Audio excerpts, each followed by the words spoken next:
Salam sehat sejahtera. Berjumpa kembali dengan saya Arya Duta di Cerita Kita Channel. Tema kali ini adalah kenapa diri kita ini senang sekali menyimpan, memendam, menimbun rasa kecewa. Kenapa diri kita ini selalu mengingat-ingat rasa kecewa yang sangat amat mendalam sekali. Itu temanya, rasa kecewa yang mendalam. Oke, sebelum dilanjut, silakan yang belum subscribe dulu. Yang sudah subscribe, jangan lupa tekan juga loncengnya supaya besok-besok dapat notifikasi kalau Cerita Kita Channel mengupload video baru. Yang sudah like pun, yang sudah komen pun, yang sudah tekan dolar pun, yang sudah berlangganan pun, saya ucapkan banyak-banyak terima kasih. Kenapa tema ini saya angkat hari ini? Karena banyak sekali orang-orang yang sedang merasakan kecewa yang mendalam, terutama bagi orang tua yang menghadapi anak-anaknya yang belum sesuai dengan harapannya, yang belum sesuai dengan keinginannya. Pasti rasa kecewa itu ada bersemayam di dalam kedua orang tua. Hampir kebanyakan kedua orang tua tersebut sangat amat berharap sekali kalau anak-anaknya itu sesuai dengan keinginannya, sesuai dengan harapannya, supaya nanti suatu saat bisa menjadi ini, bisa menjadi itu, nanti suatu saat akan begini, akan begitu. Tapi apa yang terjadi? Hampir kebanyakan tidak sesuai. Inginnya A tapi hasilnya Z, inginnya B tapi hasilnya Z. Nah, itulah awal dari rasa kecewa itu hadir. Kenapa bisa seperti itu? Karena kedua orang tua sangat amat memaksakan kalau nanti anak-anaknya harus menjadi fotokopiannya, harus menjadi duplikatnya, harus menjadi salinannya. Orang tuanya seperti ini, anak-anaknya pun harus seperti ini. Orang tuanya seperti itu, anaknya pun harus seperti itu. Dari situlah anak-anak mulai merasa tertekan karena dicetak sejak kecil menjadi fotokopian, menjadi salinan, menjadi tiruan, menjadi duplikat kedua orang tuanya. Dan hampir kebanyakan kedua orang tua itu pasti akan selalu menyalahkan anak-anaknya, nggak pernah menyalahkan dirinya sendiri. Seandainya kedua orang tua tersebut tersadar dan menyadari kalau kedua orang tua tersebut memaksakan keinginannya, memaksakan harapannya kepada anak-anaknya. Tapi apa yang terjadi? Jarang sekali kedua orang tua menyadarinya. hampir kebanyakan menyalahkan anak-anaknya. Sudah kan? Terasa? Sejak kapan anak-anak kita ini dipaksa untuk menjadi duplikatnya, dipaksa untuk menjadi tiruannya, dipaksa untuk menjadi fotokopiannya? Ya, sejak kecil.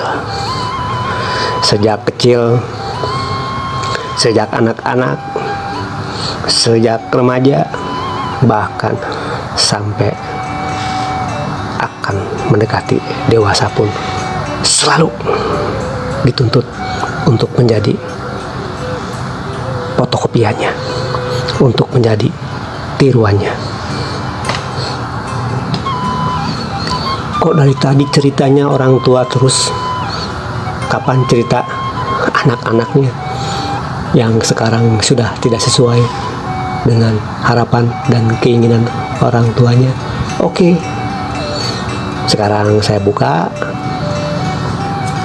kenapa anak-anak seperti itu. Karena anak-anak dari kecil dipaksa harus menurut, dipaksa harus tunduk kepada kedua orang tuanya. Kata orang tuanya jangan, harus jangan. Kalau kata orang tuanya lakukan, harus dilakukan. Silakan. Saya yakin itu dari kecil, dari mulai belajar jalan pun kata-kata itu sudah melekat di anak-anak kita. Jangan begitu, kamu harus begini, ya kan? Iyalah, pastilah. Berawal dari situlah yang namanya seorang anak manusia merasa hidupnya tertekan, merasa hidupnya dikekang, merasa hidupnya dipaksa. Di saat anak-anak bertanya pun hampir kebanyakan dilarang. Sudah, kamu jangan banyak tanya, yang penting kamu nurut aja sama orang tua. Kata orang tua A, ya A. Kata orang tua B, ya B. Dah, gak usah banyak tanya-tanya, ya kan? Iyalah, pastilah. Seperti itulah. Di saat itulah kebebasan berpikirnya seorang anak manusia sudah dipenjara oleh keinginan kedua orang tuanya. Di saat itulah akal sehatnya pun sudah dipenjara oleh keinginan, oleh harapan, oleh kemauan kedua orang tuanya. Di saat itulah nalarnya pun sudah dipenjara. Saat itu juga akal sehatnya, logika dasarnya sudah dipenjara oleh keinginan, kemauan, kehendak, harapan kedua orang tuanya. Di saat itu anak-anak seperti zombie, seperti robot. Gimana kata yang membuat robotnya? Silakan tanya kepada anak-anaknya. Anak-anak, bener ya kamu seperti robot? Pasti jawabannya iya. Karena anak-anak tidak boleh untuk berpikir kritis, tidak boleh untuk menggunakan akal sehatnya, tidak boleh untuk menggunakan logika dasarnya, tidak boleh untuk menggunakan suara hatinya, suara pikirannya, karena selalu disetir seperti robot, selalu diremote terus sama kedua orang tuanya. nggak boleh begini, nggak boleh begitu, harus begini, harus begitu. Akhirnya anak-anak kita pun seperti robot, seperti zombie yang hidup cuman menjalankan kehidupan aja. Gimana kata orang tuanya, tidak punya pilihan sama sekali. Nah, di saat itulah anak-anak kita pun logika dasarnya, akal sehatnya, pikirannya tidak akan pernah bangkit. Jadi apa sih kesimpulannya? Kesimpulannya adalah jangan fokus kepada kesalahan anak yang nanti ujung-ujungnya pasti akan menyalahkan anak-anak. Tapi fokuslah untuk introspeksi diri kepada orang tua nih. Apa sih yang salahnya? Kenapa sih kok bisa begini? Sampai ketemu titik simpulnya. Di saat itulah baru menyadari penyesalan seumur hidup. Gara-gara saya begini, jadi anak saya kok begini. Gara-gara saya begitu, kok anak saya jadi begitu. Nah, oke, itu kesimpulannya. Solusinya adalah jangan sekali-kali memaksa anak-anak, dan jangan sekali-kali berkata kepada anak-anak, kamu jangan begitu, kamu jangan begini. Nah, ini yang paling bahaya adalah kata-kata jangan. Silakan buktikan. Jika seorang anak sudah mendengar kata kamu jangan begitu, saya yakin pasti di dalam pikiran anak tersebut ada rasa penasaran. Kenapa sih kok orang tua saya bilang jangan begitu? Saya yakin pasti akan mencari-cari yang tadinya jangan, justru akan dilakukan. Simpel ya solusinya.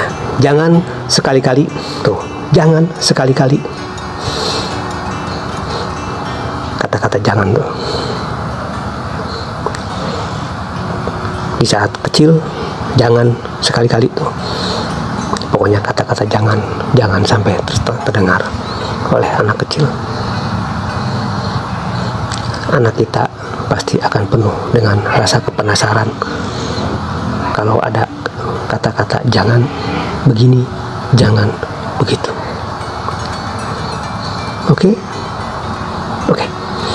Oke, sekali lagi nih, silakan yang belum subscribe dulu, dan jangan lupa tekan juga loncengnya supaya besok-besok dapat notifikasi kalau Cerita Kita channel mengupload video baru. Yang sudah subscribe, like, comment, share, dan tekan dolarnya. Super thanknya juga, super stikernya juga ada di situ. Tinggal diklik aja. Saya ucapkan banyak-banyak terima kasih. Sampai di sini dulu tema hari ini. Sampai berjumpa lagi nanti di episode selanjutnya. Saya hanya bisa berucap, semoga kita semua senantiasa dikaruniai kekuatan, kesanggupan, dan kemampuan oleh Tuhan Yang Maha Segala-galanya untuk menjalani hidup dan kehidupan di alam jagat raya Pramudita ini sesuai dengan kodratnya masing-masing. Dan saya ucapkan juga semoga kita semua senantiasa dikaruniai nikmat sehat oleh Tuhan Yang Maha Segala-galanya. Rahayu, rahayu, rahayu. Sampurasun.